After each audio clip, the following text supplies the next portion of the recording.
In this AlignMix video, you will learn how to reassign accounts. And there's a couple ways that we can reassign individual accounts.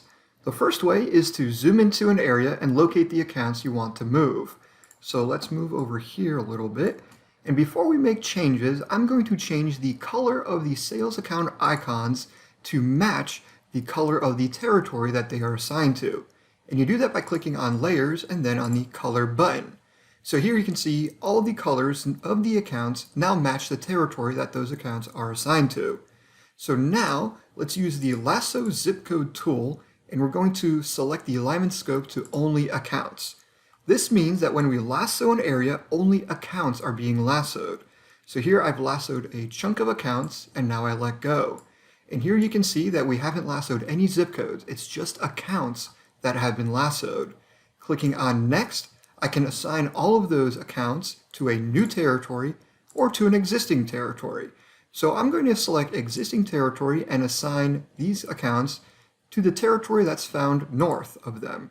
And then click on Next, and you've made that reassignment. So now you can see all those pink accounts have now turned into yellow accounts. And what we've done there is we've just moved those accounts from one territory to another.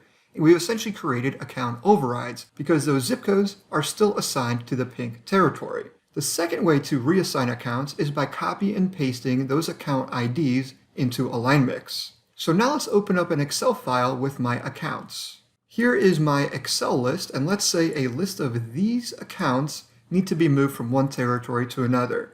So I select those account IDs and Control Copy on the keyboard to copy them. And this process will only work if you've imported your account data with a unique ID. So now let's minimize this Excel file, click on Tools, and now I'll click here on Paste from Clipboard.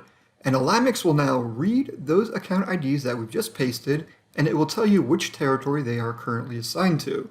From here, you can click on Next, and now you can choose to assign those pasted accounts to an existing territory in this drop-down menu, or we can assign them all to a brand new territory. So if we click Assign to an existing territory and we select another option, we are now creating account overrides once again because we're only moving account assignments, not zip code assignments. Click Finish, and those changes have been made. If I paste that list again by clicking on Paste from Clipboard, you will see now all those account IDs are assigned here to territory 134. And that's the new territory that I've just assigned those accounts to. And there you go. You've just learned how you can reassign just accounts from one territory to another.